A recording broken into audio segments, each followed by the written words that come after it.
नमस्कार दोस्तों, मैं उत्पल पंड्या आपका इंग्लिश गुरु हाजिर हूँ स्नैपशॉट का दूसरा चैप्टर लेकर, जिसका टाइटल है द एड्रेस और लेखिका है मार्गा मिंको।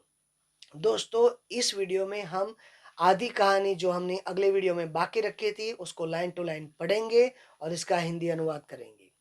अगर मेरे चैनल को आपने अभी तक सब्सक्राइब नहीं किया है तो देर किस बात की, जल्दी से सब्सक्राइब कीजिए, बेल आइकन दबा दीजिए और इस वीडियो को आपकी जितनी ताकत हो उतनी ताकत से जल्दी शेयर कीजिए।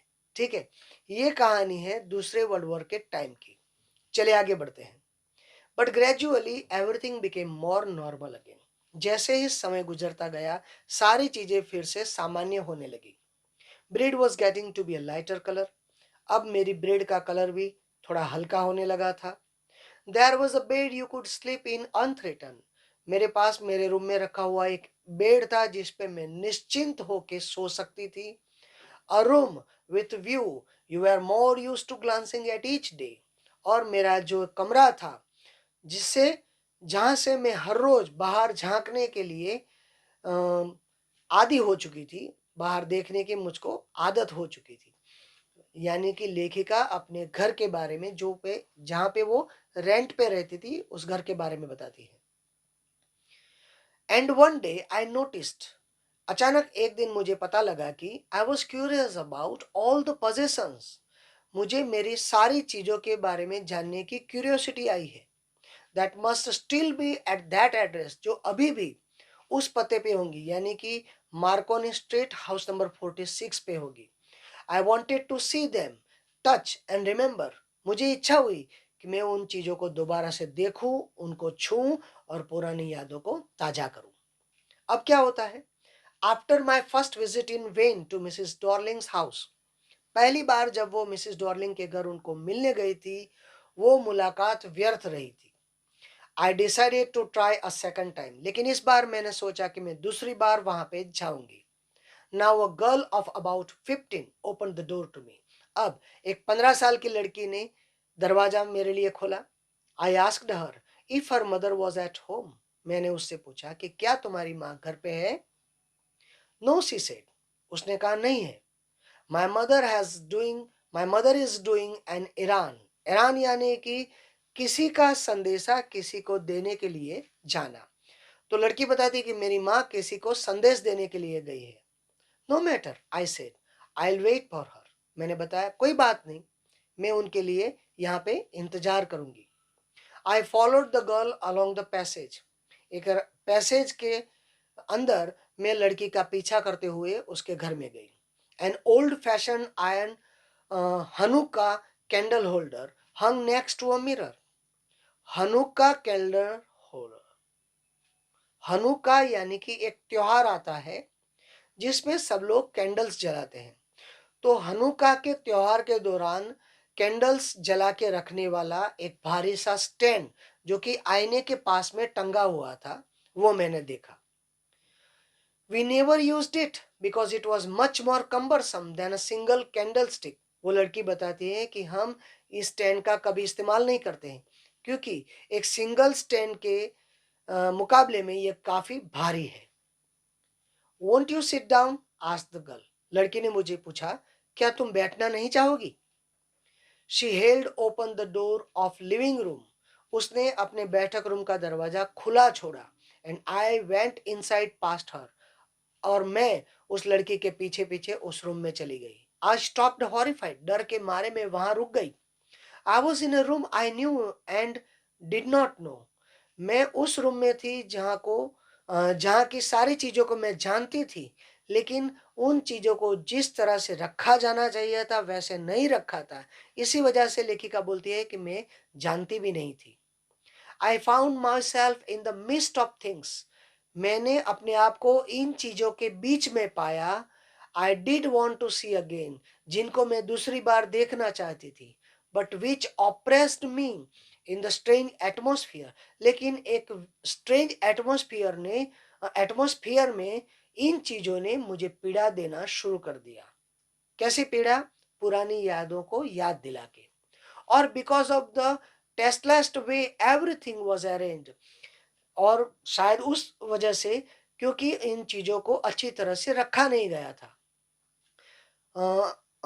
Arrange because of the ugly furniture और द मगी स्मेल, क्योंकि जो फर्नीचर था वो भी बेहद खराब था और मगी स्मेल यानी कि दम घोटने वाली दुर्गंध भी वहां से आ रही थी।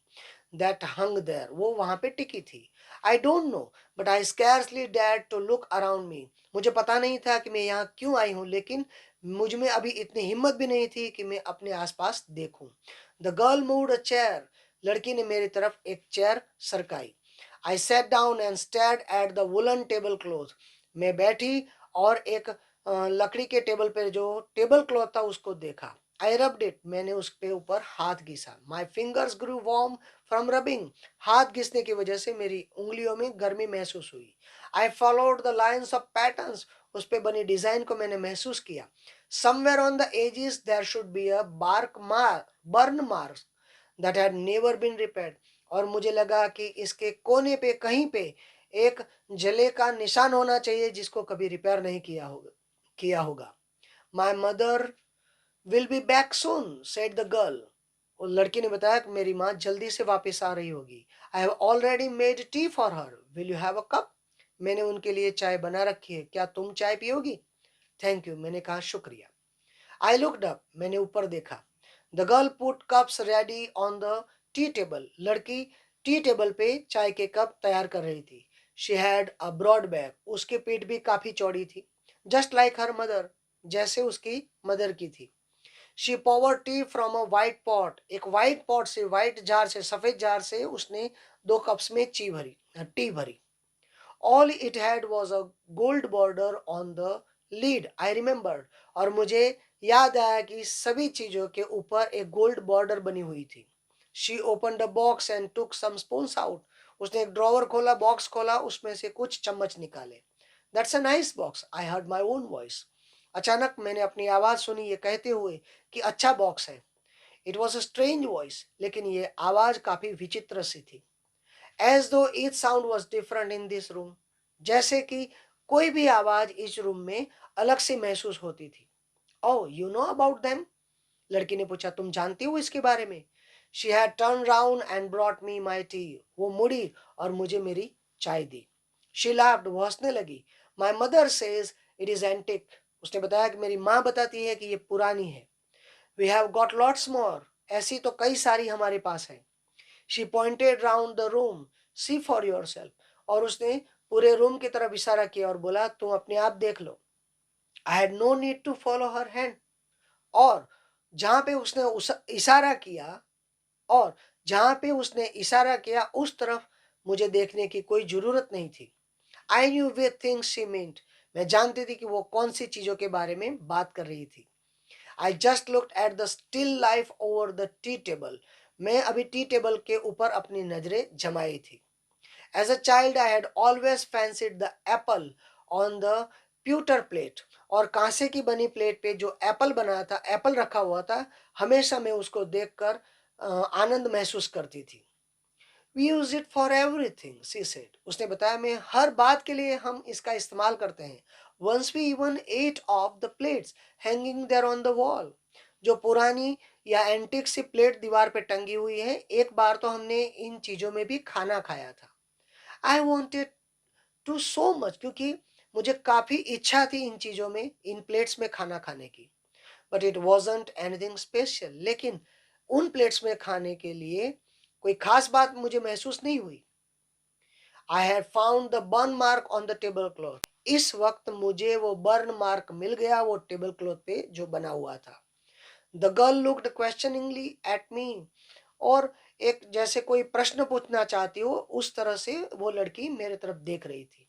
Yes I said, you get so use to touching all this lovely things in the house, मैंने बोला कि हाँ, ये पुरानी जो सारी अद्भुत बेहद खूबसूरत चीजें हैं उनको तुम छूकर हर रोज महसूस करती होगी। You hardly look at them any more, इस वजह से अब तुम इन चीजों को नहीं देखती होगी। You only notice when something is missing, तभी तुम इन चीजों के बारे में सोचती होगी जब कोई चीज यहाँ से गुम हो जाए। Because it has to be repaired or because you have lent it, for example, या तो तुम्हें इस चीज को रिपेयर करने के लिए भेजा है या फिर किसी को तुमने अपने पास संभालने को।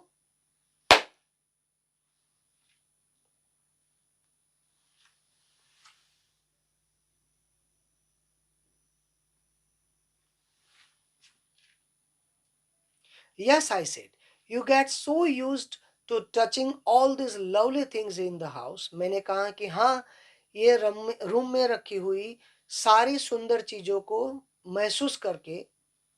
मैंने कहा हाँ, ये रूम में रखी हुई सारी सुंदर चीजों को छूकर महसूस करने की अब तो तुम्हें आदत सी हो गई होगी। And you hardly look at them at any more and you hardly.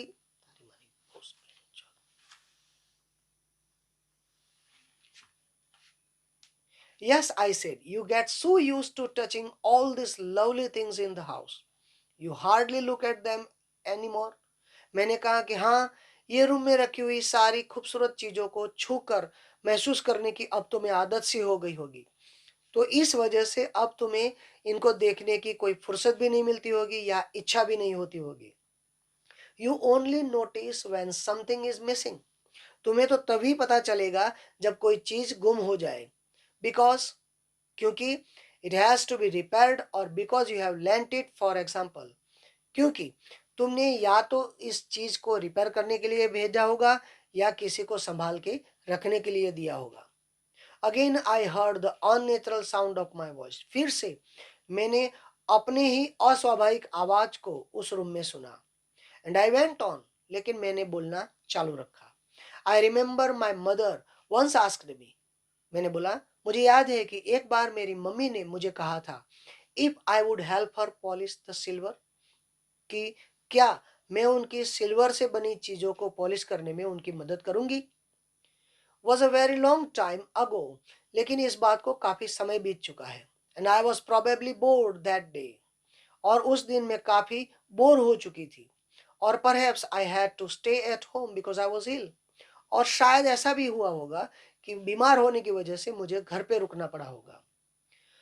I was ill, she as she had never asked me before, लेकिन ऐसा तो उसने पहले मुझे कभी नहीं पूछा था। I asked her which silver she meant and she replied surprised that it was the spoons forks and knives of course. उसने पूछा कौन सी चांदी की बनी चीजें, और आश्चर्य से उसने बताया कि हाँ, चांदी की बने चम्मच, छुरी और कांटे। And that was the strange thing. I did not know the cutlery we ate of every day was silver. और वो एक विचित्र बात थी कि तभी मुझे पता चला कि जिस कटलरी का हम यूज करके हर रोज खाते हैं वो चांदी से बनी हुई थी। The girl laughed again. वो लड़की फिर से हंसने लगी। I bet you don't know it is either. I looked intently at her. मैंने लड़की के सामने इरादा पूर्वक देखा और बोला कि मैं चैलेंज लगा के, शर्त लगा के बोल सकती हूँ कि ये बात तुम्हें भी पता नहीं होगी। She hesitated. वो थोड़ा संकोच महसूस करती हुई बोली। She walked to the sideboard. वो थोड़ा संकोच महसूस करती है और वो थोड़ा अलग हट जाती है। And wanted to open a drawer, और वहां जाके एक ड्रॉवर खोलने की इच्छा जताती है। It's in here. वो बोलती है वो सारी चीजें यहीं पे हैं। आई jumped up. I was forgetting the time. लेकिन मैं अचानक उठ खड़ी हुई क्योंकि मैं टाइम को देखना भूल गई थी। I must catch my train. मैंने बोला अब जल्दी से मुझे मेरी ट्रेन पकड़नी होगी। She had her hand on the drawer. वो लड़की का हाथ उस ड्रॉवर पे था। Don't you want to wait for my mother. और उसने मुझे पूछा कि क्या तुम मेरी मदर के लिए वेट नहीं करोगी। No, I must go. मैंने कहा नहीं, मुझे अभी जरूर जाना पड़ेगा। I walk to the door. और ऐसा बोल के मैं दरवाजे के पास चली गई। The girl pulled the drawer open. लड़की ने ड्रॉवर खोला। I can find my own way. और उसने बताया कि मैं अपने आप ये सब ढूंढ लूंगी।